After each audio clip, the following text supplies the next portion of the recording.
साथ ऐसा कुछ होता, मैं अपने महबूब को छोड़कर यहाँ से कहीं भी ना जाती। दुनिया की सारी मुश्किलात एक तरफ और किसी के लिए दिल में मोहब्बत एक तरफ। अरे वाह वाह, तुम्हारे दिल में ये मोहब्बत के जज्बात कब से पैदा हो गए बताओ मुझे। ये सब चीजें गानों में ही अच्छी लगती हैं, हकीकी जिंदगी में ऐसा कुछ नहीं होता। तुम्हारे बाप ने इस फार्म से चोरी की है बेटा, इससे बढ़कर और क्या है।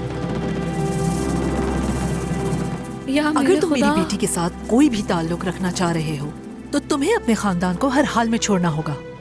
मेरे खुदा, इसके अलावा कोई रास्ता नहीं। चुप हो जाए मॉम। मीने रुको। अगर तुम मुझसे किसी भी किस्म का ताल्लुक रखना चाहती हो तो तुमने अपनी माँ से कतई ताल्लुक रखना होगा। मैं इस फार्म से अपने खानदान को ले जा रहा हूँ।